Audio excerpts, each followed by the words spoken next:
everything been coming along?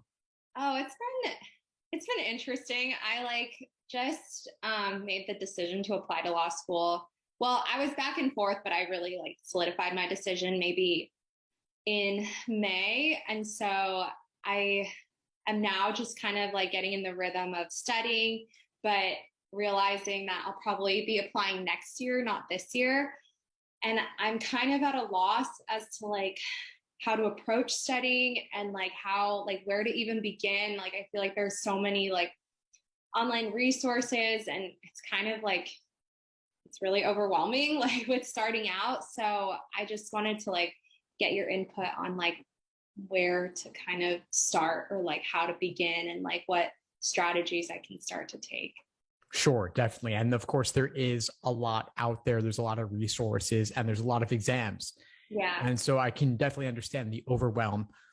One thing I've tried to do with the course is break it down step by step, day by day. So if you look at the foundational section of the course, you'll see study plans for all different time periods, 1 month up to 6 months and beyond. Have you taken a look at that section?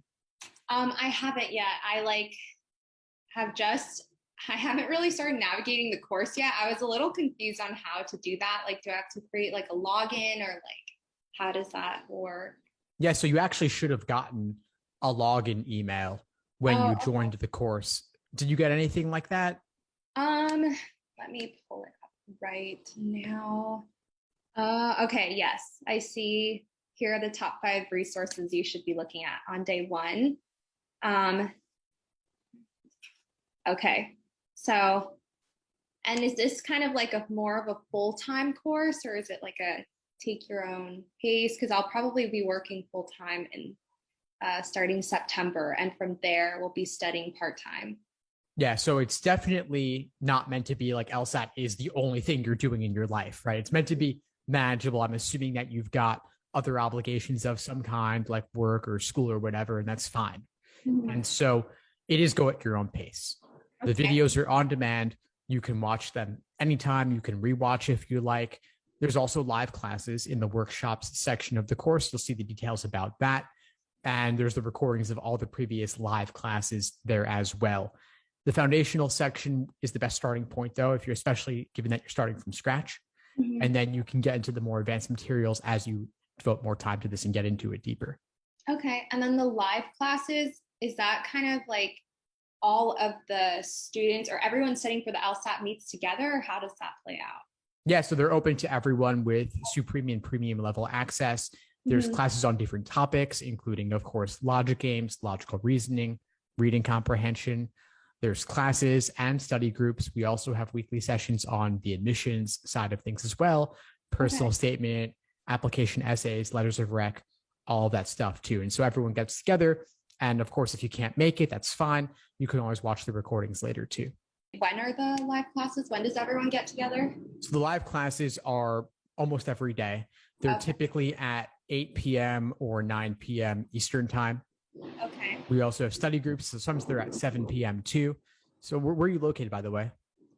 In California. So. Okay, cool. So it'd be starting at 4 p.m., 5 p.m., or 6 p.m. your time. But if you can't make it, that's fine. You can catch the recordings later.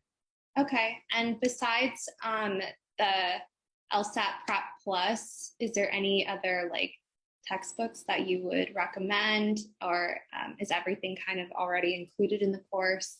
Yeah, there's nothing else you need. All you need are the exams, and Prep Plus is the best place to get them because you're getting them in the exact same format you'll have on test day. Mm-hmm. And I did have a question as to taking the LSAT in. I'm just really confused on what days the LSAT is offered, or I'm sorry, what months they're offered, because I registered for the October one. I thought I was going to be applying this year, but I probably won't. And so I don't know what other options I have as far as maybe apply or taking it in the next couple months or the next few months, or what is available after October. Yeah, so the LSAT's offered nearly every month. Oh, okay. But not every single month. So it is confusing. You're right about that. And it's kind of arbitrary which months it is and is not offered. After October, you've got November and January and February. So you have a few options. You could take it any of those months. You could take it beyond. If you're not applying this cycle, there's really no rush, and I'd recommend taking it whenever you can get the highest possible score. And scores are good for 5 years. And would you say that it makes more sense to kind of set a deadline, like maybe register for the LSAT, let's say in January, and then study up to that, or maybe study and then take it once you feel ready? There's no easy answer on that. It's a good question though, but I'd say, you said that you're starting a new job in a month. I would say, see what your job is like, see how demanding it is. If you're able to put in a lot of time for the LSAT, then yeah, achieving your full potential by January could be doable. Okay. But if it's really intense, you might want to give yourself a bit more time. Okay. And is there any, I guess, do the law schools look at possibly taking it twice? So maybe if you don't get such a great score the first time, does it impact, like, I don't know, the admissions at all when you take it a second time? It's a good question. Law schools see multiple takes, they see multiple scores, but they only take the highest. So there's really not a downside to retaking. Okay. In fact, I recommend retaking because you're giving yourself another shot at doing better. Right. And how many, like, I guess, test runs is too much? Is it better to stay within like just 2, or do they look at how many times you retake it and consider that? Yeah, they do see 2 or 3 takes, no big deal. If you took it 7, 8, 9 times, that might look a little shaky. Like, why is this person taking it so often? And there are actual limits, but it's possible to hit the retake limits, but I wouldn't worry about it, especially if you haven't taken it before. It's 3 times in one testing cycle, 5 times in 5 years, 7 times for life. So if you took it a crazy number of times, you might want to write an addendum talking about why, but taking it 2 or 3 times, no big deal at all. Okay. And I know these are kind of arbitrary questions, but like I said, not at all. Shoot. Overwhelming. So I took a like a practice LSAT, and I scored a 147, and the schools that I want to apply to are looking at like high 160, 170 range. Is there like is a recommended timeline that I should study, or is that like not even achievable? Or what does like the pace of improvement kind of look like with the students in your course? Sure. Well, that kind of score improvement is definitely achievable. Don't place any importance on your cold diagnostic score. I actually don't recommend them because they can be discouraging, but they just tell you that, hey, you've got to learn the LSAT, which almost everybody does. Yeah. And so I typically recommend 5 to 6 months to achieve your fullest potential. Okay. If you're starting from scratch. And so if you're starting now in July, that puts you right on track to take it in January, assuming that work isn't too crazy. But you can definitely get there. Your cold diagnostic score doesn't really mean a whole lot. Okay. I think so. Just start with the day 1, and then there's almost daily live class meetings every day around 4 p.m. my time. And from there, do you guys like just answer any questions that come up, or is there kind of like a structure as to what you go over in the live class sessions? Yeah, so there is an agenda. So we'll say, like, hey, today's class is on logic games. We're covering these specific logic games, but there's always time for Q&A. So you can bring up other questions. You can submit questions to be covered in a future class as well. And the study groups are a bit more free flowing. So you can bring any question you want and work through it with others in the TA. And then the classes have a bit more of a set agenda as well. But the classes, like I said, there's study groups at 4 p.m. your time, but we also have stuff going on at 5 and 6 as well.